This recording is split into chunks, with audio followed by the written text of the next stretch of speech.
ബിസ്മില്ലാഹി വൽഹംദുലില്ലാഹ് നഹ്മദുല്ലാഹി വനസ്സല്ലി വനസ്സല്ലിമു അലാ റസൂലില്ലാഹ് സയ്യിദിനാ വ ഹബീബിനാ മുഹമ്മദിൻ വ ആലിഹി വസഹ്ബിഹി അജ്മഈൻ. എപ്പോഴും എല്ലാവർക്കുമുള്ള സംശയത്തിലൊന്നാണ് ഈ തസവുഫ്, സൂഫിസം എന്ന് പറയുന്നത് ഇസ്ലാമിൻ്റെ ഏത് തലത്തിലാണ് ഉണ്ടായിട്ടുള്ളത്. ഇസ്ലാമിൽ ഒരുപാട് ധാരകളുണ്ടല്ലോ. അപ്പോൾ മദ്ഹബുകൾ, കർമ്മശാസ്ത്ര മദ്ഹബുകളുണ്ട്, വിശ്വാസശാസ്ത്ര മദ്ഹബുകളുണ്ട്.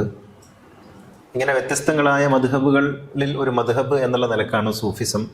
അതല്ല, അതിനപ്പുറത്ത് എന്തെങ്കിലും മാനങ്ങളുണ്ടോ, അത് സാധുതയുണ്ടോ അതിന്? ഈ സൂഫിസത്തിൻ്റെ വിശ്വാസ ശാസ്ത്രവും മറ്റുമൊക്കെ മുഖ്യധാര ഇസ്ലാമിക വിശ്വാസ ശാസ്ത്രവുമായിട്ട് വല്ല ബന്ധമുണ്ടോ എന്നൊക്കെയുള്ള സംശയങ്ങൾ സ്വാഭാവികമാണ്.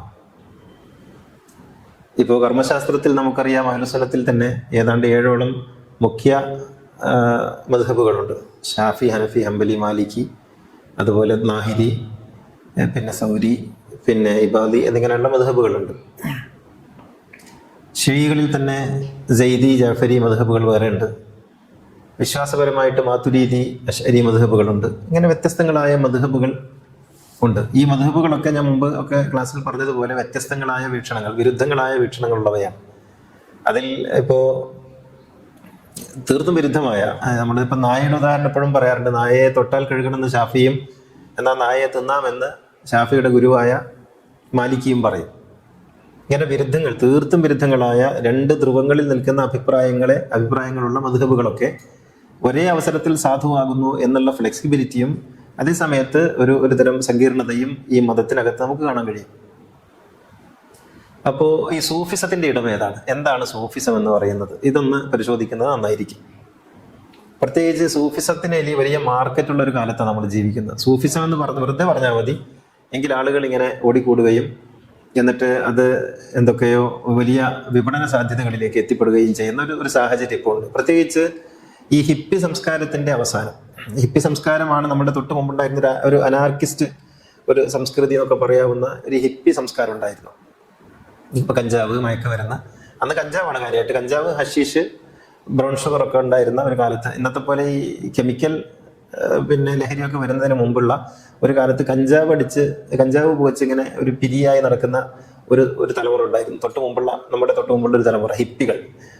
നിങ്ങൾക്ക് ഓർമ്മ ഉണ്ടാകും, മുടിയൊക്കെ ഇങ്ങനെ ചില പിടിച്ച മുടിയും ബോട്ടം പാൻറ്റും ഒക്കെയായി ഒരു തരം പിന്നെ ലെവലില്ലാതെ നടക്കുന്ന ഒരു തലമുറയായിരുന്നു. പക്ഷെ ആ തലമുറയ്ക്ക് ഒരു പ്രത്യേകത ഉണ്ടായിരുന്നത്, അവർ വെറുതെ കഞ്ചാവ് അടിക്കുന്നവരായിരുന്നില്ല, അസ്തിത്വ പ്രതിസന്ധി നേരിട്ടവരായിരുന്നു. ദാർശനികരായിരുന്നു അവരിൽ ഏറെ. ഈ ഹിപ്പി സംസ്കാരത്തിന്റെ ഉപജ്ഞാതാവ് അല്ലെങ്കിൽ ഹിപ്പി സംസ്കാരത്തിന്റെ തലവട്ടപ്പൻ എന്നൊക്കെ പറയുന്നത് വലിയ ദാർശനിക പ്രതിസന്ധിയിലൂടെ കടന്നു വന്ന ആളുകളാണ്. അപ്പോൾ ഒരു അസ്തിത്വ പ്രതിസന്ധിയുടെ ഒരു കാലം കൂടിയായിരുന്നു അത്. ആ കാലഘട്ടത്തിൽ നമുക്കറിയാവുന്നതുപോലെ നെരൂദ, പിന്നെ അതുപോലെ പിന്നെ റസ്സല് പോലെ പാശ്ചാത്യ രാജ്യത്ത് വലിയ നീത്ഷെ പോലുള്ള ആളുകൾ ഒക്കെ പിന്നെ വലിയ തോതിൽ പിന്നെ ദാർശനികമായ സമസ്യകൾക്ക് പൂരണം നൽകാൻ വേണ്ടി പണിപ്പെട്ടുകൊണ്ടിരുന്ന, ഇപ്പുറത്തേക്ക് വരികയാണെങ്കിൽ അലിശരിയെത്തി, ബിൻ നബി, ഇങ്ങനെയുള്ള ആളുകൾ പൗരസ്ത്യ ദേശത്ത്.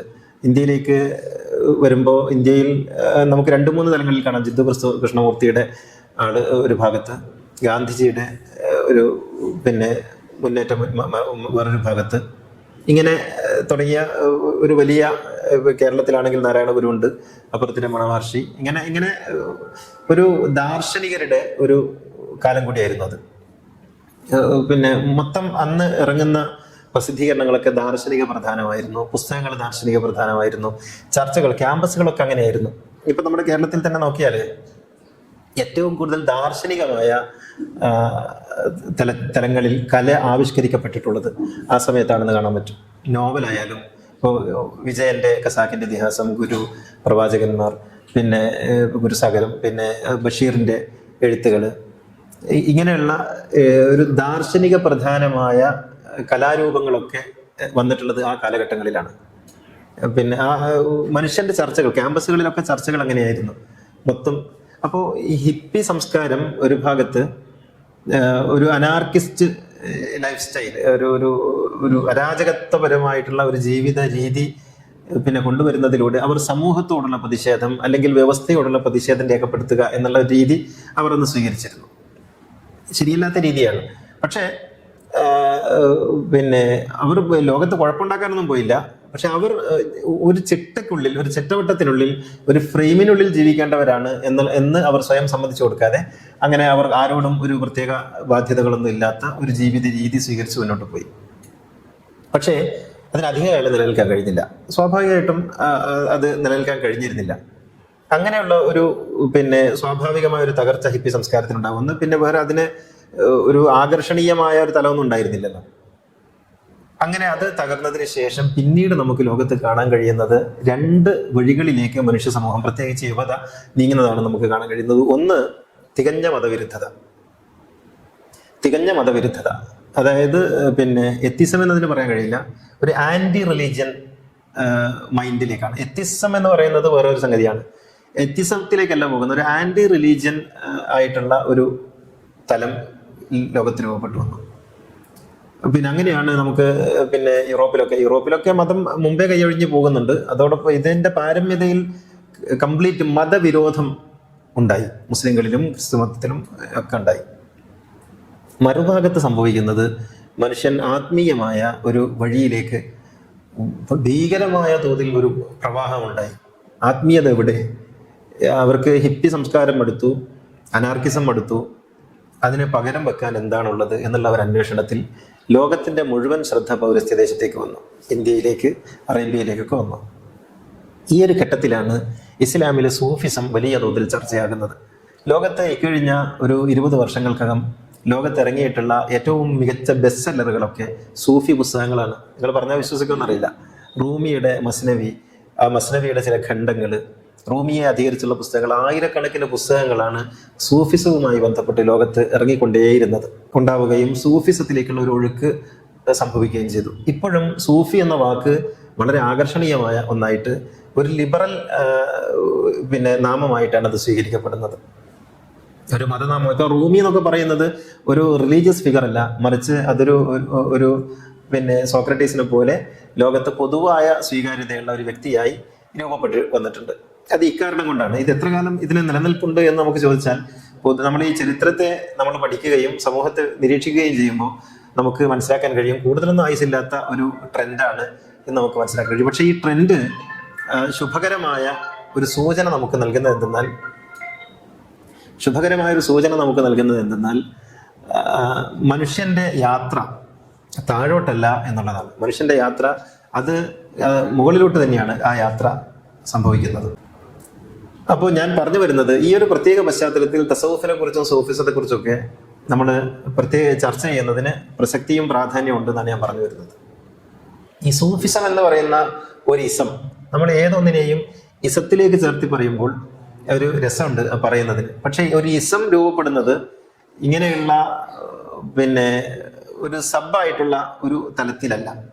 ഒരു സംഗതി ഇസം ആയി തീരണമെങ്കിൽ അതിന് അതിൻ്റെതായ ചില അടിത്തറകളും ഒക്കെ ഉണ്ടാവണം. സൂഫിസം അങ്ങനെയുള്ള ഒരു ഇസം അല്ല, എന്നാൽ അത് ഇസ്ലാമിൻ്റെ തന്നെ ഒരു അടിസ്ഥാന ഭാവം ആയിട്ട് നിലകൊള്ളുന്ന ഒരു സംഗതിയാണ്. അതുകൊണ്ട് സൂഫിസം എന്നുണ്ടായി എന്ന് ചോദിച്ചാൽ, ഇസ്ലാം ഉണ്ടായ അന്ന് തന്നെ സൂഫിസവും ഉണ്ടായിട്ടുണ്ട്. ആരാണ് സൂഫിസത്തിന്റെ ഉപജ്ഞാതാവ് എന്ന് ചോദിച്ചാൽ അത് മുഹമ്മദ് നബിയാണ്. അപ്പൊ സൂഫിസത്തിന്റെ പിതാവ് എന്നുള്ള നിലക്ക് നമുക്ക് ആരെയെങ്കിലും പറയാനോ അല്ലെങ്കിൽ ആരിലെങ്കിലും ആരോപിക്കാനോ കഴിയില്ല. സൂഫിസത്തിന്റെ പിതാവ് എന്ന് പറയണമെങ്കിൽ അത് മുഹമ്മദ് നബിയെ തന്നെ നമുക്ക് പറയാൻ കഴിയുക. പിന്നെ ഇതെപ്പോഴാണ് ഇങ്ങനെ ഒരു പ്രത്യേകമായ വിങ്ങായി രൂപപ്പെട്ടത് എന്ന് ചോദിച്ചാൽ, മുഹമ്മദ് നബിക്ക് ശേഷം ഇസ്ലാം അല്ലെങ്കിൽ മുഹമ്മദ് നബിയുടെ ദർശനം ഒരു അധികാര കേന്ദ്രീകൃതമായ ഒരു ദർശനമായി തീരുന്നു എന്നുള്ള ഒരു തോന്നലിൽ പ്രവാചകന്റെ ദർശനത്തെ ഇങ്ങനെയല്ല സമൂഹത്തിന് മുന്നിൽ സമർപ്പിക്കേണ്ടത് അല്ലെങ്കിൽ നമ്മൾ പ്രാക്ടീസ് ചെയ്യേണ്ടത് എന്ന ഒരു ചിന്ത ചില ആളുകളിൽ ഉണ്ടാവുകയും അവർ ഈ മുഖ്യധാരാ സമൂഹത്തോട് കലഹിച്ചുകൊണ്ട് മാറി നിന്ന് ജീവിക്കാൻ തുടങ്ങുകയും ചെയ്തെടുത്താണ് തസവൂഫിന്റെ ഒരു പ്രത്യേകമായ ഒരു കമ്പാർട്ട്മെന്റ് രൂപപ്പെട്ടു വരുന്നത്. ഒന്നുകൂടി വ്യക്തമായി പറഞ്ഞാൽ, മുഹമ്മദ് നബിയുടെ മരണശേഷം ഖിലാഫത്ത് നമുക്കറിയാവുന്നതുപോലെ ചില പ്രശ്നങ്ങളൊക്കെ ഉണ്ടായി. അബൂബക്കർ സിദ്ദീഖ് ഖലീഫയായി. അബൂബക്കർ സിദ്ദീഖിന് ചില ആളുകളൊന്നും ബയ്യത്ത് ചെയ്തില്ല. ചില പ്രശ്നങ്ങളൊക്കെ ഉണ്ടായി. പിന്നീട് ഫാത്തിമ ബീവി കൊല്ലപ്പെട്ടു. അബൂബക്കർ സിദ്ദീഖ് മരിച്ചു. ഉമർ അധികാരത്തിൽ വന്നു. അവിടെ പ്രശ്നങ്ങളുണ്ടായി. പിന്നീട് ഉസ്മാൻ അധികാരത്തിൽ വരുന്നു. പ്രശ്നങ്ങൾ രൂക്ഷമാകുന്നു. കുറേ ആളുകൾ മദീന വിട്ട് ഓടിപ്പോകുന്നു. അവസാനം ഉസ്മാൻ കൊല്ലപ്പെടുന്നു. ഉമർ കൊല്ലപ്പെട്ടു. പിന്നീട് ഉസ്മാൻ കൊല്ലപ്പെട്ടു. പിന്നെ അലി വരുന്നു. അലിയും കൊല്ലപ്പെടുന്നു. അലി മദീനയിൽ നിന്ന് കൂഫയിലേക്ക് തലസ്ഥാനം മാറ്റുന്നു. സിറിയ കേന്ദ്രീകരിച്ചുകൊണ്ട് മറ്റൊരു ഭരണകൂടം സമാന്തരമായി ഉണ്ടാകുന്നു. അവർ തമ്മിൽ ഏറ്റുമുട്ടലുകൾ ഉണ്ടാകുന്നു. 10,000-കണക്കിന് ആളുകൾ മരിക്കുന്നു. ഇങ്ങനെ ഇസ്ലാം എന്ന് പറയുന്നത് ഒരു അധികാരത്തിന്റെ, യുദ്ധത്തിന്റെ, ഏറ്റുമുട്ടലിന്റെ, പിടിച്ചെടുക്കലിന്റെ, സാമ്രാജ്യത്വത്തിന്റെ ഒക്കെ ഒരു രൂപമായി മാറുകയും അതിനനുസരിച്ച് മതം വ്യാഖ്യാനിക്കപ്പെടുകയും ചെയ്തു. ഇസ്ലാം ഒരു കൊട്ടാര മതമായി മാറി, ഒരു അധികാര മതമായി മാറി. അങ്ങനെ ഇസ്ലാമിന് ഉണ്ടാകുന്ന, അതായത് ഖുർആനിലുണ്ടാകുന്ന ഇന്റർപ്രിട്ടേഷൻ വരെ അധികാര ശ്രേണിയുടെ നിലനിൽപ്പിന് വേണ്ടിയുള്ള ഒരു വൈജ്ഞാനികമായ കസർത്ത് അല്ലെങ്കിൽ പിന്നെ വ്യവഹാരം എന്നൊക്കെ പറയാവുന്ന വിധത്തിൽ ആയിത്തീർന്നു. കൊട്ടാരത്തിൽ പണ്ഡിതന്മാരുണ്ടായി. പണ്ഡിതന്മാർക്ക് ചെല്ലും ചെലവും കൊടുക്കാൻ രാജാക്കന്മാർ മത്സരിച്ചു. അങ്ങനെ പണ്ഡിതന്മാരെ കൊട്ടാരം വിലക്കെടുക്കുകയും രാജാക്കന്മാർ പണ്ഡിതന്മാരുടെ ആളുകളായി തീരുകയും ഈ ഒരു പാരസ്പര്യത്തിൽ, ഈ ഒരു സഹകരണത്തിൽ മുന്നോട്ട് പോവുകയും ചെയ്തപ്പോൾ ഇങ്ങനെയല്ല വേണ്ടത്, ഇങ്ങനെ ആയിരുന്നില്ല പ്രവാചകൻ നമ്മെ പഠിപ്പിച്ചത് എന്ന ഒരു ചിന്തയിൽ നിന്ന് ചില ആളുകളൊക്കെ, ഉറക്കെ പറഞ്ഞ ആളുകൾ കൊല്ലപ്പെട്ടു. അബൂദർ ഗഫാരി അങ്ങനെയാണ് കൊല്ലപ്പെടുന്നത്. എന്നാൽ ഉറക്കം പറയാൻ നമുക്ക് ത്രാണിയില്ലാത്തത് കൊണ്ട് നമ്മൾ ഉറക്കം പറയേണ്ടതില്ല, നമുക്ക് മാറിപ്പോകാം എന്നുള്ള നിശ്ചയത്തിൽ ചില ആളുകൾ മാറിപ്പോയി ജീവിക്കാൻ തുടങ്ങി. അങ്ങനെ ജീവിച്ച ഒരാളുടെ പേരാണ് ഇബ്നു ഉമർ, അബ്ദുല്ലാഹ് ഇബ്നു ഉമർ. പ്രവാചകന്റെ ശിഷ്യനാണ്, ഉമറിന്റെ മകനാണ്. അദ്ദേഹം ഒരു പരിത്യാഗിയായിരുന്നു, ഒരു വൈരാഗിയായിരുന്നു. അദ്ദേഹം ഒരു മലയുടെ മുകളിൽ പോയി ഒരു ടെന്റ് കെട്ടി അവിടെ താമസിക്കുകയും തന്നെ കേൾക്കാൻ വരുന്ന ഏതാനും ശിഷ്യന്മാരോട് മാത്രം സഹവസിച്ച് മൗനിയായി കഴിയുകയും ചെയ്തു. അങ്ങനെ അതിൽ നിന്ന് പ്രചോദനം കൊണ്ട് കുറെ ആളുകൾ അങ്ങനെ മാറിപ്പോയി ഒറ്റപ്പെട്ട ഇടങ്ങളിൽ താമസിച്ചു. അപ്പൊ രാജാക്കന്മാർക്കും സുഖമായി, കാരണം ഇവരെ കൊണ്ട് ശല്യമില്ല, പിന്നെ അവർക്കും വേറെ പ്രശ്നങ്ങളൊന്നുമില്ല. ഇങ്ങനെയാണ് മാറിപ്പോയി താമസിച്ച് സ്വന്തമായി ഏകാന്തവാസത്തിൽ ജീവിച്ച് മുന്നോട്ട് പോകുന്ന ഒരു രീതി ഉണ്ടായി വരുന്നത്. അത് ഇസ്ലാം അങ്ങനെ പറഞ്ഞതുകൊണ്ടോ അല്ലെങ്കിൽ അവർക്ക് അങ്ങനെ ആഗ്രഹമുള്ളത് കൊണ്ടോ ആയിരുന്നില്ല, മറിച്ച് സമൂഹത്തിനിടയിൽ ജീവിക്കാൻ കഴിയാത്ത ഒരവസ്ഥ രൂപപ്പെട്ടു വന്നപ്പോൾ ഒന്നുകിൽ രാജാക്കന്മാരുടെ ഭരണകൂടത്തിന്റെ അനീതികളോട് യോജിക്കുക, അതിനോട് താതാത്മ്യം പ്രാപിക്കുക, അതിനോട് സമരസപ്പെടുക, ഇതായിരുന്നു അവർക്ക് മുന്നിലുള്ള ഒരു വഴി. അല്ലെങ്കിൽ പിന്നെ രാജാക്കന്മാരെ പരസ്യമായി എതിർത്ത് നാളെ തന്നെ മരിക്കുക, ഇതായിരുന്നു മറ്റൊരു വഴി. ഇത് രണ്ടും അല്ലാത്തൊരു വഴി സ്വീകരിക്കാൻ അവർ നിർബന്ധിതരായതിന്റെ പേരിൽ നാട് വിട്ടു പോകേണ്ടി വന്ന ഒരവസ്ഥയിൽ നിന്നാണ് ഈ ഏകാന്തവാസം എന്ന് പറയുന്ന ഒരു ജീവിത ശൈലി രൂപപ്പെട്ടു വന്നത്. അപ്പോ നമ്മൾ സാധാരണ വിചാരിക്കും സൂഫിസം എന്ന് പറഞ്ഞാൽ മലകയറലാണ്. അല്ല, സൂഫിസം മലകയറല്ല, ജനങ്ങൾക്കിടയിൽ ജീവിക്കലാണ്, സമൂഹത്തിനിടയിൽ ജീവിക്കലാണ്, സമൂഹത്തിന്റെ പ്രശ്നങ്ങൾ കേൾക്കലാണ്. ഞാൻ നേരത്തെ ഗൗരിയോട് പറയുകയായിരുന്നു, മനുഷ്യനാണ് സത്യം. മനുഷ്യൻ എന്ന സത്യത്തെ വിട്ടുകൊണ്ട് നമുക്ക് ഓടിപ്പോകാനോ ആ മനുഷ്യൻ എന്ന സത്യത്തെ ഉപേക്ഷിച്ച് നമുക്കൊരു മതം അനുഭവിക്കാനോ സാധ്യമല്ല. മനുഷ്യൻ എന്ന സത്യത്തെ ഉൾക്കൊള്ളുക എന്നുള്ളതാണ് ദൈവത്തെ ഉൾക്കൊള്ളുക എന്ന് പറയുന്നതിന്റെ അർത്ഥം. അപ്പൊ മനുഷ്യനിൽ നിന്ന് ആരാണോ ഓടിപ്പോകുന്നത് അവൻ ദൈവത്തിൽ നിന്നാണ് ഓടിപ്പോകുന്നത്. മനുഷ്യനെ കേൾക്കാൻ, അവന്റെ പ്രശ്നങ്ങൾ കേൾക്കാൻ, അവന്റെ സന്തോഷവും സങ്കടവും അനുഭവിക്കാനും മനസ്സിലാക്കാനും സാധിക്കാത്തവൻ ഒരിക്കലും ദൈവത്തിന്റെ ആളാകാൻ തരമില്ല. ഒരു പ്രവാചകനും അങ്ങനെയില്ല. എല്ലാ പ്രവാചകന്മാരും മനുഷ്യർക്കിടയിൽ ജീവിച്ചവരാണ്. മലയുടെ മുകളിലേക്ക് പോയിട്ടുണ്ട് അവർ ഒരു ഘട്ടത്തിൽ. മൂസ തുരിസിന പർവ്വതത്തിലേക്ക് പോയിട്ടുണ്ട്, മുഹമ്മദ് ഹിറ ഗുഹയിലേക്ക് പോയിട്ടുണ്ട്, യേശു മൗണ്ട് ഓഫ് ടെംപ്റ്റേഷനിലേക്ക് പോയിട്ടുണ്ട്. ഇങ്ങനെ മല കയറിപ്പോയിട്ടുണ്ട്. പക്ഷെ ആ മലയുടെ ഉച്ചിയിൽ നിന്ന് ദൈവം അവരെ ഓടിക്കുകയായിരുന്നു മനുഷ്യർക്കിടയിലേക്ക്. യാ അയ്യുഹൽ മുദ്ദസ്സിർ ഖും ഫഅൻദിർ വറബ്ബക ഫകബ്ബിർ വസിയാബക ഫതഹ്ഹിർ വറുജ്സ ഫഹ്ജുർ വലാ തംനൻ തസ്തക്സിർ. ഈശ്വര ദർശനത്തിന്റെ സാക്ഷാത്കാരത്തിൽ ഇവിടെ മൂടി പുതച്ച് കിടക്കുകയല്ല, അതിന്റെ ലഹരിയിൽ ഇങ്ങനെ ആമഗ്നനായിരിക്കുകയല്ല. ഇറങ്ങിപ്പോകണം, നിന്നെ കാത്തിരിക്കുന്ന ജനതയുണ്ട്. ഖും ഫഅൻദിർ, എഴുന്നേൽക്കുക. ഈ ലഹരിയിലല്ല, ഈ ആലസ്യത്തിലല്ല കഴിയേണ്ടത്. എഴുന്നേൽക്കുക, പോവുക. അവിടെ വെച്ച് നീ നിന്റെ ഈ സന്ദേശം വിളംബരപ്പെടുത്തുക. ഇതായിരുന്നു പ്രവാചകന്മാരോടുള്ള കൽപ്പന. ഗുരു പറയുന്നുണ്ട്, സ്പഷ്ടം നിലാവങ്ങു നീങ്ങി ദിനകരൻ ഉദയം ചെയ്തു, ചന്ദ്രൻ മറഞ്ഞു.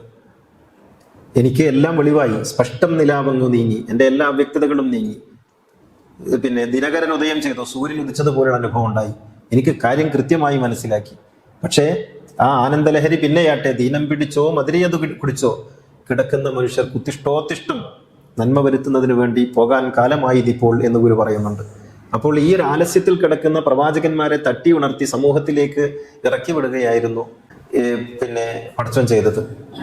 അപ്പൊ മനുഷ്യരെ അനുഭവിക്കുക എന്നുള്ളതിനേക്കാൾ വലിയ മറ്റൊരു വിവാദത്തും ലോകത്തില്ല. മനുഷ്യനാണ് സത്യം, ദൈവം സത്യമാണ് എന്ന് പറയുന്നത് മനുഷ്യൻ സത്യമാണ് എന്ന സാക്ഷ്യത്തിന്റെ മറ്റൊരു രൂപമാണ്.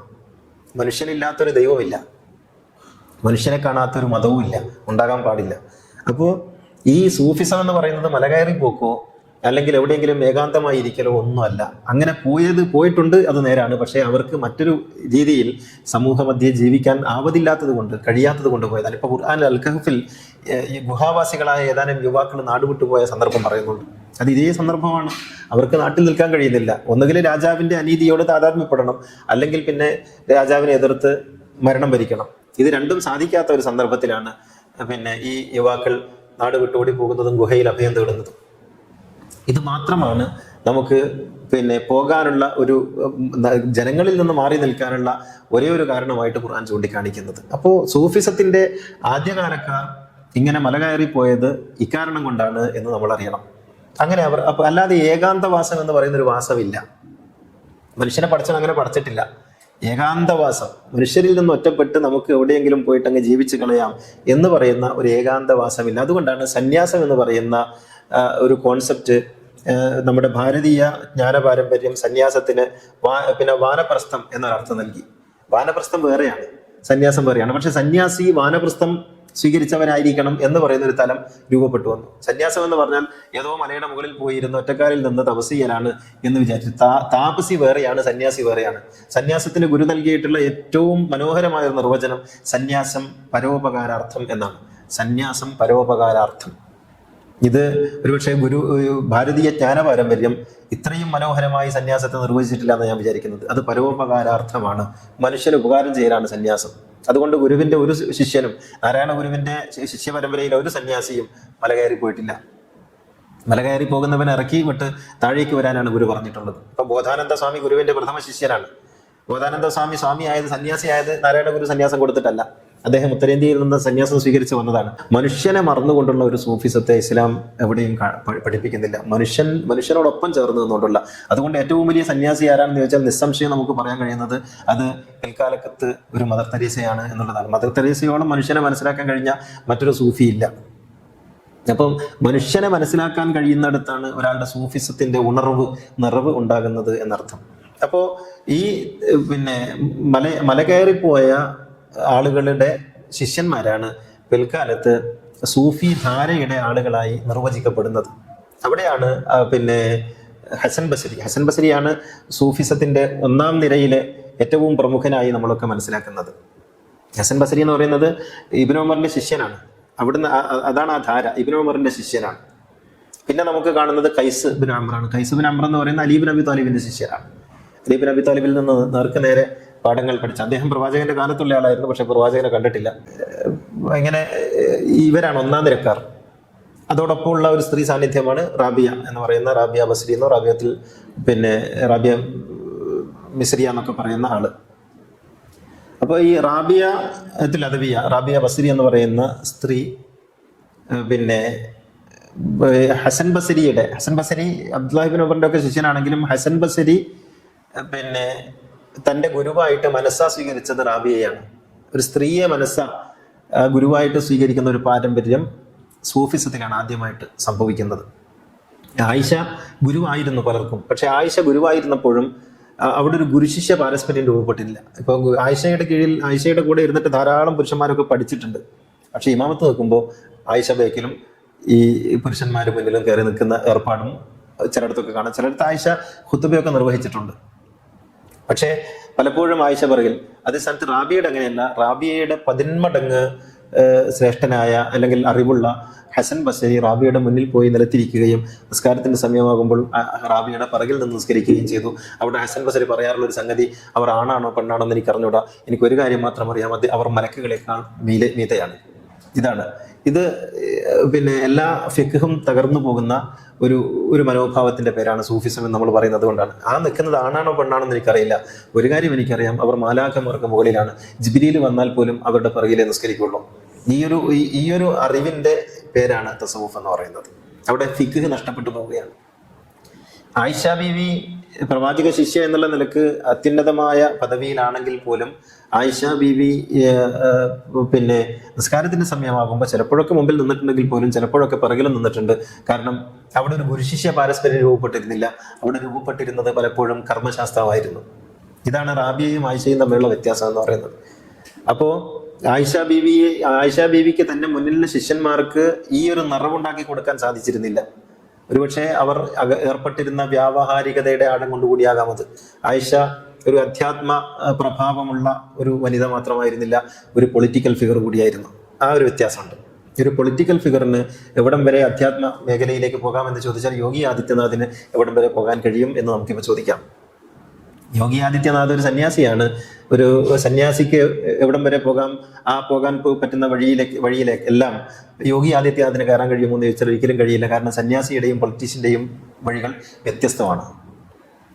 അത് ആയിഷയ്ക്ക് ഉണ്ടായിരുന്നു. ആയിഷ ബീവി ഒരു അധ്യാത്മ ഫിഗർ ആയിരിക്കാൻ വേണ്ടി ശ്രമിക്കുമ്പോൾ തന്നെ അവരൊരു പൊളിറ്റിക്കൽ ഫിഗർ കൂടിയായിരുന്നു. അതുകൊണ്ട് തന്നെ ആ ഒരു സംഘർഷം ആയിഷയുടെ ജീവിതത്തിലുടനീളം ആദിമധ്യാന്തം നമുക്ക് കാണാൻ കഴിയും. അപ്പൊ ആയിഷയെ നമ്മൾ വിലയിരുത്തുമ്പോൾ നമുക്ക് ഒരു ഏകമുഖമായി വിലയിരുത്താൻ കഴിയില്ല. റാബിയെ നമുക്ക് വിലയിരുത്താൻ എളുപ്പമാണ്. കാരണം റാബിയക്ക് ഒറ്റ മുഖമേ ഉണ്ടായിരുന്നുള്ളൂ, ഒറ്റ ജീവിതമേ ഉണ്ടായിരുന്നുള്ളൂ. അത് ആധ്യാത്മികമായിരുന്നു. ആയിഷയ്ക്ക് ഒരു പൊളിറ്റിക്കൽ ഫിഗർ കൂടി ഉള്ളതുകൊണ്ട് തന്നെ ആയിഷയുടെ ജീവിതം സങ്കീർണമാണ്. ആയിഷയെ പഠിക്കുമ്പോഴും ആ സങ്കീർണത നമ്മെ വേട്ടയാടിക്കൊണ്ടിരിക്കും. ആയിഷ എവിടെയാണ് നമ്മൾ പ്ലേസ് ചെയ്യേണ്ടത് എന്ന് നമുക്ക് പലപ്പോഴും തിരിയാത്തൊരു പ്രശ്നം വരും. ആയിഷയെ പ്ലേസ് ചെയ്യേണ്ടത് ആധ്യാത്മികതയിലാണോ പൊളിറ്റിക്സിലാണോ എന്ന് നമുക്ക് ഇങ്ങനെ ആശങ്ക ഉണ്ടായിക്കൊണ്ടിരിക്കും. അതുകൊണ്ട് തന്നെ ആയിഷ നമുക്ക് എല്ലാറ്റിലും ഒരു മാതൃകയായി പറയാവുന്ന ഒരു ഫിഗർ അല്ല. ആയിഷ ജ്ഞാനത്തിന് വേണ്ടി സമർപ്പിതയായ, വിവാഹം പോലും മറന്നുപോയ ഒരു സ്ത്രീ സാന്നിധ്യമായി പോകുമ്പോഴും ആയിഷയെ എന്തൊക്കെയോ പ്രലോഭിപ്പിച്ചിരുന്നു, അല്ലെങ്കിൽ ആയിഷയെ എന്തൊക്കെയോ തെറ്റിദ്ധരിപ്പിച്ചിരുന്നു എന്ന് നമുക്ക് ചരിത്രത്തിൽ വായിക്കേണ്ടതായിട്ട് വരും, നമുക്ക് ഇഷ്ടമില്ലെങ്കിൽ പോലും. അപ്പോൾ ഞാൻ പറഞ്ഞു വരുന്നത്, ഞാൻ എൻ്റെ വിഷയം അതായിരുന്നില്ല. അപ്പോൾ റാബിയ എന്ന് പറയുന്ന ഒരു വനിത എന്ന് നമ്മൾ പറയുന്നത് ലിംഗപരമായ ചില സംഗതികൾ നമുക്ക് പറയേണ്ടി വരുന്നു എന്നുള്ളത് കൊണ്ടാണ്. അല്ലാതെ റാബിയ വനിതയാണ് എന്ന് അക്കാലത്തിലോ പിൽക്കാലത്തോ ഒരിക്കലും ജ്ഞാന മേഖലയിലുള്ള ആളുകൾക്ക് തോന്നിയിട്ടില്ല. റാബിയ എന്ന് പറയുന്നത് ഒരു സൂര്യ സാന്നിധ്യമാണ്. സൂര്യന്റെ ലിംഗം അന്വേഷിക്കുന്നത് പോലെ വ്യർത്ഥമാണ് റാബിയയുടെ ലിംഗം അന്വേഷിക്കുന്നത്. അങ്ങനെ റാബിയ ഒന്നാം നിരക്കാരിയായി മാറുന്നു തസവുഫിൽ. ഇത് തന്നെയാണ് തസവുഫിന്റെ സാധ്യത. ഇത് തസവുഫിൽ മാത്രം സാധിക്കുന്ന ഒരു സംഗതിയാണ്. നിങ്ങൾക്കൊരു പള്ളിയിൽ, ഒരു കർമ്മശാസ്ത്രത്തിൽ, ഒരു മെഹ്റാബിൽ, ഒരു മെമ്പറിൽ നിങ്ങൾക്കൊരു റാബിയെ കാണാൻ കഴിയില്ല. റാബിയെ കാണണമെങ്കിൽ തസവുഫിൽ തന്നെ പോകണം, സൂഫിസത്തിൽ തന്നെ പോകണം. അപ്പോൾ അവിടെ നിന്ന് ഇങ്ങനെ സൂഫിസത്തിന്റെ ഒരു ധാര വരുന്നുണ്ട്. അപ്പോൾ അവിടെ എന്താണ് ഈ സൂഫിസം മറ്റുള്ളതിൽ നിന്ന് വ്യത്യാസപ്പെട്ടിരിക്കുന്നതെന്ന് ചോദിച്ചാൽ, നേരത്തെ പറഞ്ഞ അധികാരം മാത്രമല്ല, പിന്നീട് ഇറങ്ങിയിട്ടുള്ള ആ കാലഘട്ടത്തിലാണ് ഏറ്റവും കൂടുതൽ പുസ്തകങ്ങൾ ഇസ്ലാമിക ലോകത്ത് ഉണ്ടാകുന്നത്. ഒരു ഭാഗത്ത് തഫ്സീറുകൾ ഉണ്ടാകുന്നു, ഒരു ഭാഗത്ത് സീറ ഉണ്ടാകുന്നു, ഒരു ഭാഗത്ത് മഗാസി ഉണ്ടാകുന്നു, ഒരു ഭാഗത്ത് ഹദീസുകൾ ഉണ്ടാകുന്നു, ഉലൂമുൽ ഹദീസ് ഉണ്ടാകുന്നു, ഉലൂമുൽ ഖുർആൻ ഉണ്ടാകുന്നു. എന്ന് വെച്ചാൽ ഒരു പറ്റം വിജ്ഞാന ശാഖകൾ, പുസ്തകങ്ങളെല്ലാം ഉണ്ടാകുന്നത് വിജ്ഞാന ശാഖകളാണ് ഉണ്ടാകുന്നത്. എന്ന് വെച്ചാൽ ബ്രാഞ്ചസ് ഓഫ് നോളജ് ഉണ്ടാകുകയാണ്, വ്യത്യസ്തങ്ങളായ ബ്രാഞ്ചുകൾ ഉണ്ടാവുകയാണ്. അപ്പോൾ നിങ്ങൾക്ക് ഒരു ഹദീസ് പുസ്തകം വായിക്കാം, പക്ഷെ ഹദീസ് തന്നെ ഉണ്ടാകുന്നു. ഇതാണ് ഹദീസ് എന്ന് പറയുന്ന ഒരു വിജ്ഞാന ശാഖ ഉണ്ടാകുന്നു. ആ ഹദീസിനെ അവലംബിച്ചുകൊണ്ട് അസ്മാഉർ റിജാൽ എന്ന് പറയുന്ന ഒരു വിജ്ഞാന ശാഖ ഉണ്ടാകുന്നു. എന്ന് വെച്ചാൽ നിരൂപണ ശാസ്ത്രം. അതിനോടനുബന്ധിച്ച് സനദ് എന്ന് പറയുന്ന മറ്റൊരു ഇതുണ്ടാകുന്നു. പരമ്പര റിപ്പോർട്ട് പഠിക്കുന്ന ഒരു ശാസ്ത്രം ഉണ്ടാകുന്നു. അതിനോടനുബന്ധിച്ച് ഉലൂമുൽ ഉസൂലുൽ ഹദീസ് എന്ന് പറയുന്ന നിദാന ശാസ്ത്രം എന്ന് പറയുന്ന ഒരു സംഗതി ഉണ്ടാകുന്നു. ഇതൊക്കെ ഒരേ കാലഘട്ടത്തിലാണ് ഉണ്ടാകുന്നത്. ഇപ്പുറത്തെ തഫ്സീർ ഉണ്ടാകുന്നു. തഫ്സീർ ഉണ്ടാകുമ്പോൾ ഉലൂമുൽ ഖുർആൻ ഉണ്ടാകുന്നു. എന്ന് വെച്ചാൽ ഖുർആനിന്റെ നിദാന ശാസ്ത്രം ഉണ്ടാകുന്നു. അതിന്റെ തൊട്ടിപ്പുറത്ത് ഫിഖ്ഹുകൾ രൂപപ്പെടുന്നു. ഷാഫി, ഹനഫി, ഹംബലി, മാലിക്കി 4 മദ്ഹബുകളുടെ ഇമാമുകൾ ഉണ്ടാകുന്നു. അവർ ജനിക്കുന്നു, അവർ എഴുതുന്നു. എന്ന് വെച്ചാൽ വിജ്ഞാനങ്ങളുടെ ഒരു വിസ്ഫോടനം സംഭവിക്കുകയാണ് അവിടെ. ഒന്നിച്ച് ഒരുപാട് സംഭവിക്കുകയാണ്. ഇതിനൊക്കെ ഒരുപാട് സാധ്യതകൾ ആ കാലഘട്ടത്തിൽ തുറന്നു കിട്ടുകയാണ് മനുഷ്യർക്ക്. അതുവരെ അവരുടെ മുന്നിലുണ്ടായിരുന്ന ഖുർആൻ എന്ന് പറയുന്ന ഒരു സംഗതി മാത്രമായിരുന്നു. രാഷ്ട്രീയപരമായിട്ടുള്ള സംഗതികൾ ഉണ്ടെങ്കിൽ അവർക്കും ഖുർആൻ. ഇതിൽ നിന്ന് വ്യത്യസ്തങ്ങളായ ജ്ഞാനശാഖകൾ ഇങ്ങനെ ഒരേ സമയത്ത് 1000 പൂവുകൾ വിടരുന്നത് പോലെ ഒരേ സമയത്ത് ഒരുപാട് ജ്ഞാനശാഖകൾ ഇങ്ങനെ പൂത്തു വരികയാണ്. അതിലൊക്കെ ഗവേഷണങ്ങൾ നടക്കുന്നു. ഒരുപക്ഷെ ഇസ്ലാമിക ലോകം കണ്ട ഏറ്റവും വലിയ വിജ്ഞാന വിസ്ഫോടനം എന്ന് പറയാവുന്ന ഒരു കാലഘട്ടമായിരുന്നു അത് സ്പെയിനൊന്നുമല്ല. സ്പെയിനിലൊക്കെ ഉണ്ടായി തീർന്ന വിജ്ഞാനത്തിന്റെ വികാസമാണ്. ഇതിവിടെ വിജ്ഞാനം ഉണ്ടാവുകയാണ്. ഇത് രണ്ട് കാര്യങ്ങളാണ്. വിജ്ഞാനം ഉണ്ടാകുന്നു എന്നതും ഉണ്ടായ വിജ്ഞാനം വികസിക്കുന്നു എന്നതും രണ്ട് കാര്യങ്ങളാണ്. ഇവിടെ വിജ്ഞാനത്തിന്റെ ഒരു സ്ഫോടനം സംഭവിക്കുന്നു. അതിൽ നമ്മൾ ഈ തൃശ്ശൂർ പൂരത്തിന് ഇതൊക്കെ പൊട്ടിക്കുന്ന പോലെ മേലെ പോയിട്ട് അതിങ്ങനെ 1000 മലരുകളായിട്ട് വിരിയുന്നത് പോലെ ഓരോന്നായിട്ട് സംഭവിക്കുകയും അതിൽ നിരന്തരമായി ഗവേഷണങ്ങൾ സംഭവിക്കുകയും ഒരുപാട് പുസ്തകങ്ങൾ ഇറങ്ങുകയും ചായക്കടയിലും വീട്ടിലുമൊക്കെ ഇത് ചർച്ചയാവുകയും ചെയ്യുന്ന ഒരു അന്തരീക്ഷം അവിടെ സംജാതമായി. ഇതിന്റെ സാധ്യതകളാണ് ഞാൻ പറഞ്ഞത്. എന്നാൽ ഇതിന്റെ ദോഷവശം ഉണ്ടായതെന്തെന്ന് ചോദിച്ചാൽ, ഖുർആനിൽ നിന്ന് ആളുകളുടെ ശ്രദ്ധ 100% ഖുർആനിൽ നിന്ന് ശ്രദ്ധ തിരിഞ്ഞുപോയി എന്നുള്ളതാണ്. ഇത് ഒരേ സമയത്ത് തന്നെ അനന്തമായ സാധ്യതകളുടെ വാതിലുകൾ ഒരു ഭാഗത്ത് തുറക്കുമ്പോൾ മറുഭാഗത്ത് സ്രോതസ്സിന്റെ വാതിൽ അടഞ്ഞുപോയി എന്നുള്ളത് അതിന്റെ ഒരു ദുരന്തമായി കലാശിച്ചു. ഇത് വലിയ ഒരു പ്രശ്നമായിരുന്നു. അതോടുകൂടി സംഭവിച്ചത് ജ്ഞാനപരമായ ചർച്ചകൾ ഒരു തരം ഇന്റലക്ച്വൽ എക്സസൈസായി മാറി.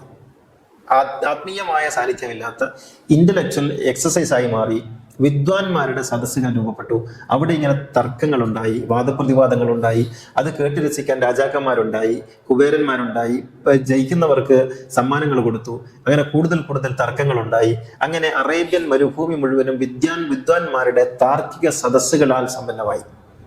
അവിടെ ചന്തകളൊക്കെ ഉണ്ടാകുന്നത് സാധനം വിൽക്കാനും വാങ്ങാനും ആയിരുന്നില്ല, വിദ്വാൻമാരുടെ സദസ്സുകളിൽ പങ്കാളികളാകാനായിരുന്നു. ഖുസ്സാസ് എന്നൊക്കെ പറയുന്ന കഥ പറച്ചിലുകാർ തന്നെ അന്ന് രൂപപ്പെട്ടു വന്നു.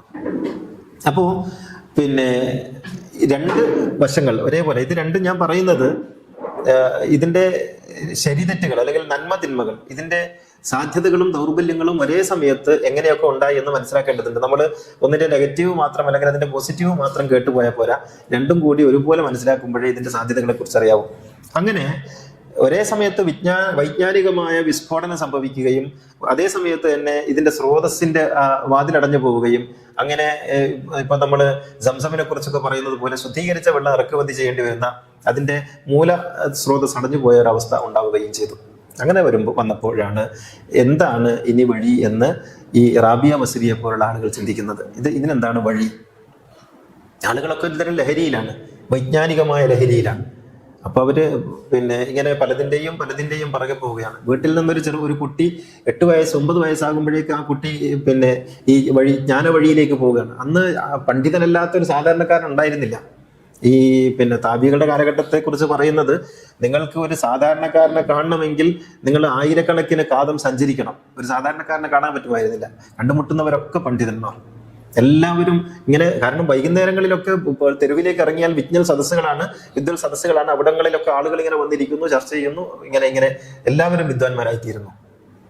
അപ്പൊ സാധാരണക്കാരനെ കാണാൻ കഴിയില്ല. ഇങ്ങനെയുള്ള ഒരു കാലഘട്ടത്തിൽ ഈ ഖുർആനിന്റെ സൗന്ദര്യത്തിലേക്ക് സമൂഹത്തിന്റെ ശ്രദ്ധ കൊണ്ടുവരാൻ എന്താണ് വഴി എന്നന്വേഷിച്ച ആളുകളാണ് റാബിയ ബസരിയായി, ഹസൻ ബസരിയായി, സുഫിയാൻ സൗരിയായി, കൈസുബിന് അമ്രായിട്ടൊക്കെ നമ്മൾ അറിയുന്നത്.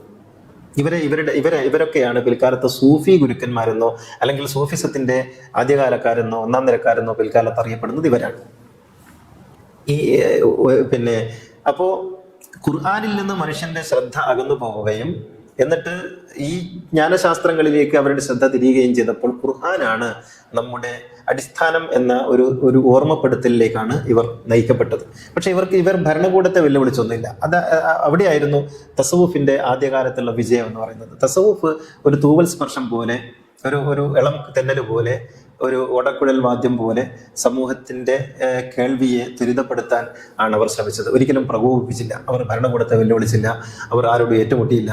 നിങ്ങൾ പറയുന്നതും തെറ്റാണ് എന്ന് ആർഗ്യൂ ചെയ്തില്ല. അവർ ഒരു മെല്ലെ ഒരു ഇളം സാന്നിധ്യമായി നിന്നു. അതുകൊണ്ട് മറ്റുള്ള എല്ലാ സദസ്സുകളിലും എന്ന പോലെയോ അതേക്കാൾ കൂടുതലോ ഇവരുടെ സദസ്സിലേക്ക് ആളുകൾ ഒഴുകി വന്നു. അങ്ങനെയാണ് റാബിയ ബസരിയുടെ സദസ്സ് അക്കാലത്തെ ഏറ്റവും വലിയ സദസ്സായി തീരുന്നത്. അവർ സമൂഹത്തോട് മെല്ലെ കാര്യങ്ങൾ പറയാൻ തുടങ്ങി. അവർ പറയുന്നത് കർമ്മശാസ്ത്രമല്ല, നിങ്ങൾ ഈ പറയുന്ന ഫിഖ്ഹോ ഷർത്തോ ഫർളോ സുന്നത്തോ അല്ല, നിങ്ങൾ ഈ പറയുന്ന സ്വർഗനരകങ്ങളല്ല, നിങ്ങൾ ഈ പറയുന്ന കാഫറാക്കലും മുർത്തദാക്കലും പുറത്താക്കലും അകത്താക്കലും അല്ല, അതിനൊക്കെ അപ്പുറത്താണ് ദൈവം എന്ന അനുഭവം എന്ന് ആനുഭൂതികമായി ആളുകൾക്ക് പറഞ്ഞു കൊടുത്തു.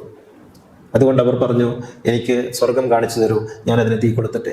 എനിക്ക് നരകം കാണിച്ചു തരൂ, ഞാനതിലേക്ക് വെള്ളം ഒഴിക്കട്ടെ. സ്വർഗനരകങ്ങളല്ല, നാം സൃഷ്ടികളെയല്ല ആരാധിക്കേണ്ടത് സൃഷ്ടാവിനെയാണ് എന്നിങ്ങനെ ഒരു ജനങ്ങളുടെ മനസ്സിൽ അസ്വസ്ഥതകൾ ഉണ്ടാക്കുന്ന, അവരുടെ വിശ്വാസത്തിൽ എന്തൊക്കെയോ പ്രശ്നങ്ങളുണ്ട് എന്നവരെ അനുഭവിപ്പിക്കുന്ന, എന്നാൽ അവരെ ആലോചനപ്പെടുത്താത്ത ചില ചിന്തകൾ റാബിയ അവരിലേക്ക് മെല്ലെ കടത്തിവിട്ടു.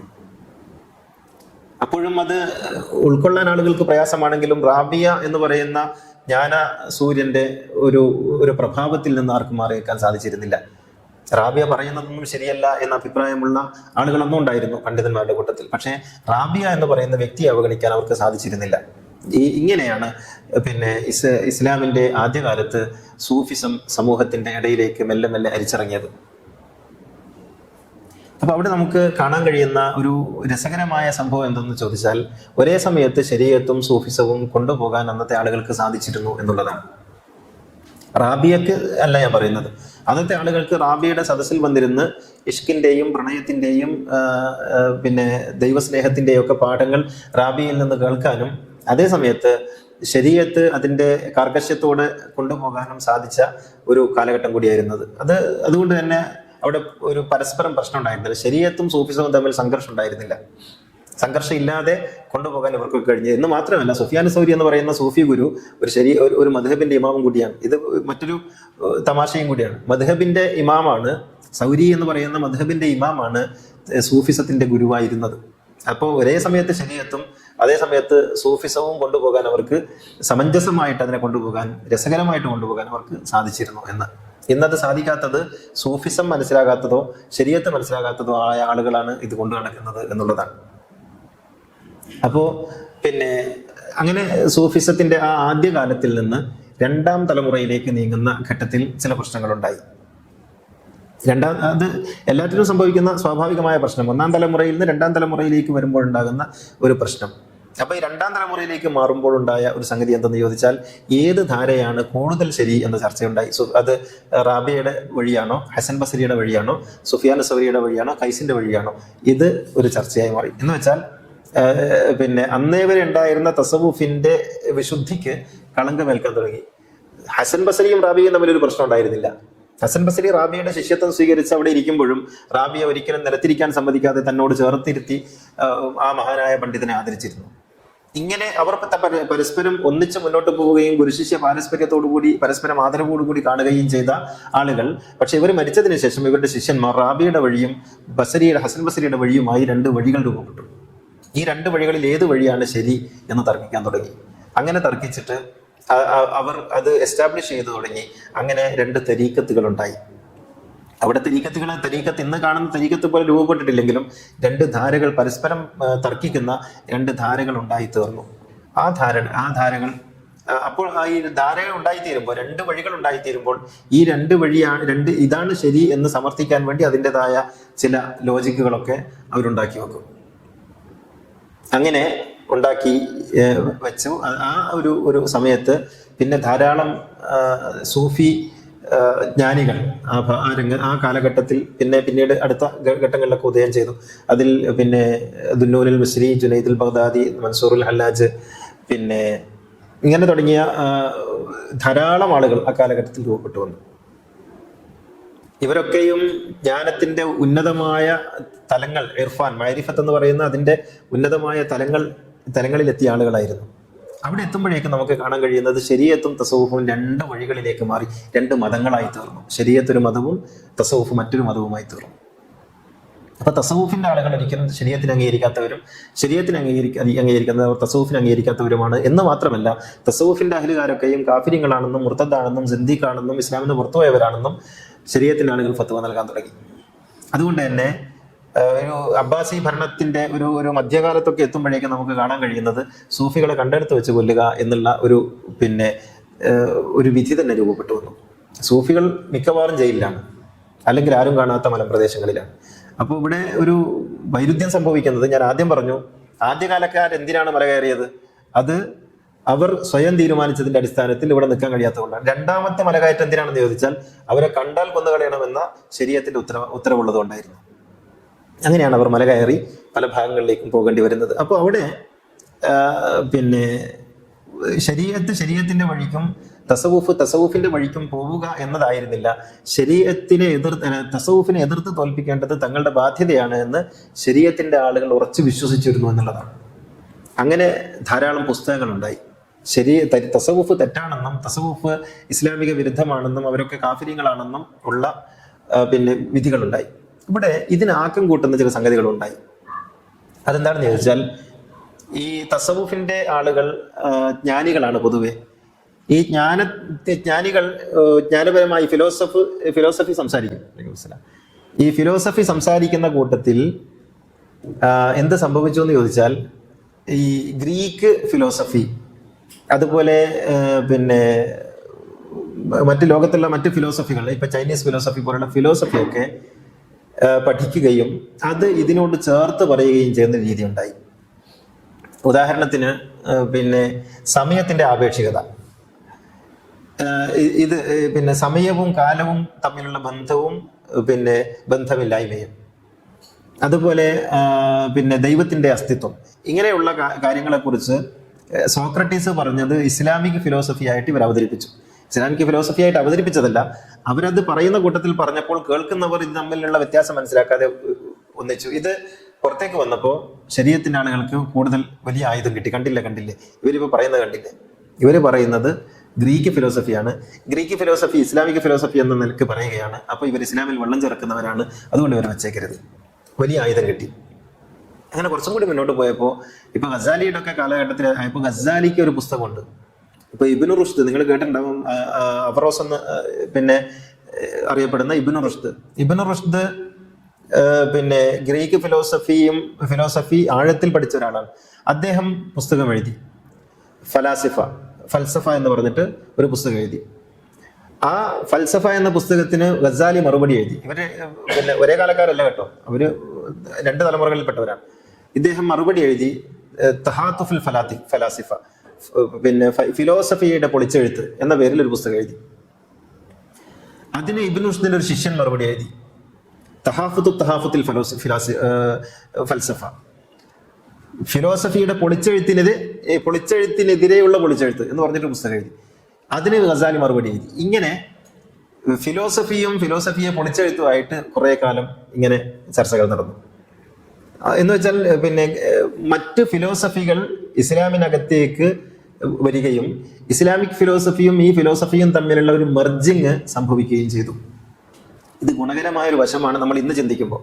കാരണം ലോകത്തുള്ള എല്ലാ ഫിലോസഫിയും ഒരു പാരസ്പര്യത്തോടെ വിനിമയം ചെയ്യപ്പെടുമ്പോഴാണ് സമൂഹത്തിന് ഗുണകരമാകുന്നത്. ഇപ്പോൾ സോക്രട്ടീസ് ആയിരിക്കുകയല്ല, സോക്രട്ടീസിന്റെ ഫിലോസഫിയും പിന്നെ ഗസാലിയുടെ ഫിലോസഫിയും ചേരുമ്പോഴുണ്ടാകുന്ന ഒരു സൗന്ദര്യമുണ്ട്.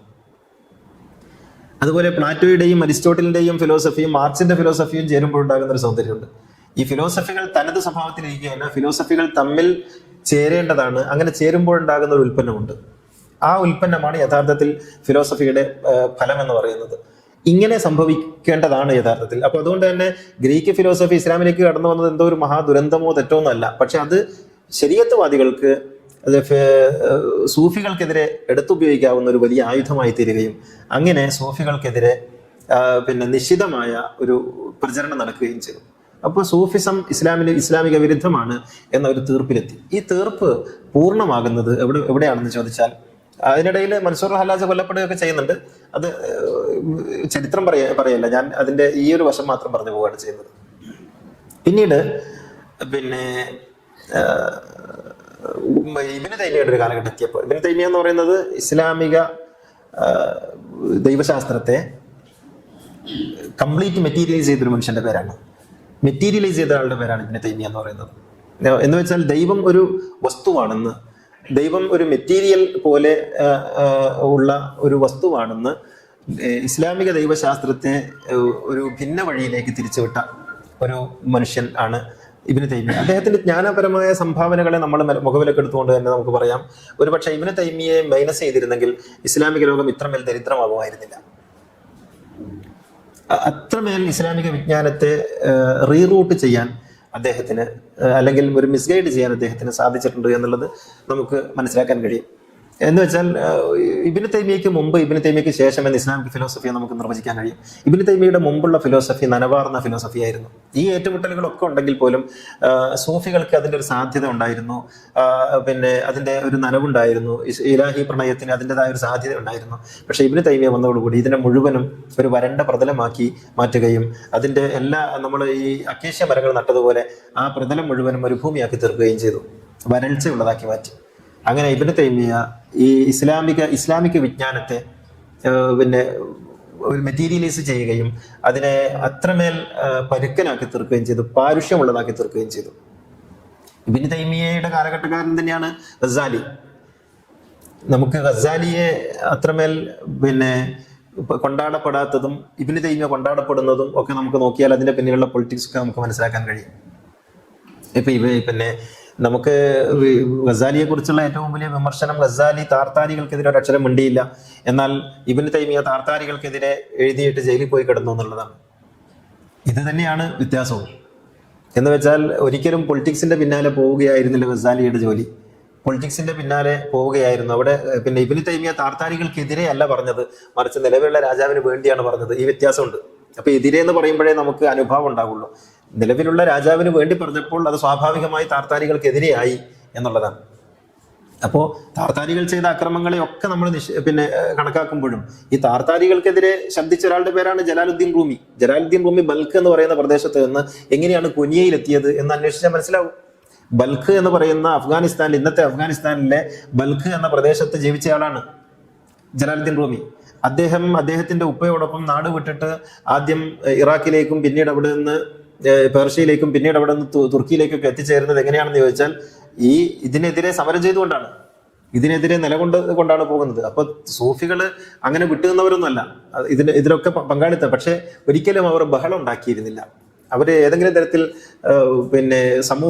സമൂഹത്തിൽ ശൈഥിലുണ്ടാക്കുന്ന പ്രവർത്തനങ്ങൾക്ക് നേതൃത്വം നൽകിയിരുന്നില്ല. അപ്പോ പിന്നീട് ഗസാലിയുടെ അല്ലെങ്കിൽ ഇബ്നു തൈമിയയുടെ കാലം കഴിഞ്ഞ് ഇങ്ങോട്ട് വരുമ്പോൾ പിന്നെ നമുക്ക് കാണാൻ കഴിയുന്ന ചിത്രത്തിലേ ഇവരാരും ഇല്ല. ഈ സൂഫികൾ ഇവിടെയും ചിത്രത്തിലില്ല. സൂഫികൾ അതോടുകൂടി ഏതാണ്ട് നിഷ്ക്രമിച്ച മട്ടായി തീർന്നു. അവിടെ മുതലാണ് സൂഫിസത്തിന്റെ മറ്റൊരു മുഖം പ്രകടമായി തുടങ്ങുന്നത്. ഇന്ന് നമ്മൾ കാണുന്ന തരീഖത്ത്.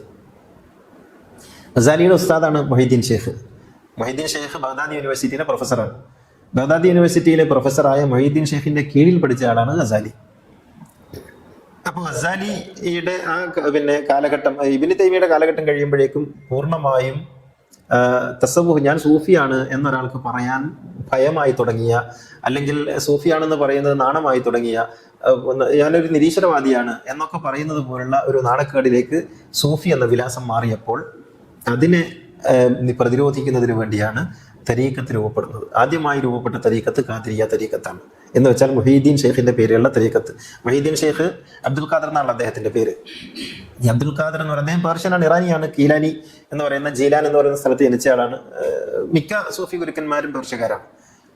അപ്പോ ഈ അബ്ദുൽ ഖാദർ ഷെയ്ഖിന്റെ ശിഷ്യന്മാർ പിൽക്കാലത്ത് അദ്ദേഹത്തിന്റെ സൂക്തങ്ങളെയും അദ്ദേഹത്തിന്റെ അധ്യാപനങ്ങളെയും ഒക്കെ ഒരുമിച്ച് പറയുകയും അദ്ദേഹത്തിന്റെ പുസ്തകങ്ങൾ ഫുതുഹുൽ ഗൈബ് പോലുള്ള കുഞ്ഞത്തു താലിബിൻ പോലുള്ള ഗ്രന്ഥങ്ങളൊക്കെ ക്രോഡീകരിച്ച് പുറത്തിറക്കുകയും അങ്ങനെ അദ്ദേഹത്തിന്റെ പേരിൽ ഒരു തരീഖത്ത് സ്ഥാപിക്കുകയും ചെയ്തു.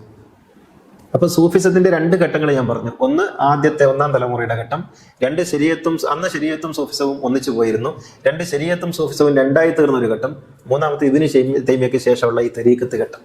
ഈ തരീഖത്ത് പിന്നീട് മതമായി മാറുന്നതാണ് നമ്മൾ കണ്ടത്. തരീഖത്ത് ഉണ്ടായത് തസവുഫിന്റെ വിലാസം പറയാൻ കഴിയാത്തൊരു അന്തരീക്ഷത്തിൽ ഈ തരീഖത്ത് ഒരു മുഖമാക്കി തസവുഫിനെ പ്രചരിപ്പിക്കാൻ വേണ്ടിയായിരുന്നു. പക്ഷേ പിന്നീട് തസവുഫ് ഒഴിഞ്ഞു പോവുകയും തരീഖത്ത് അവശേഷിക്കുകയും ചെയ്തു. ഇന്ന് തരീഖത്ത് മാത്രമാണുള്ളത്, തസവുഫില്ല. ഇതാണ് തസവുഫിന്റെ ഇതപര്യന്തമുള്ള ചരിത്രം എന്ന് പറയുന്നത്.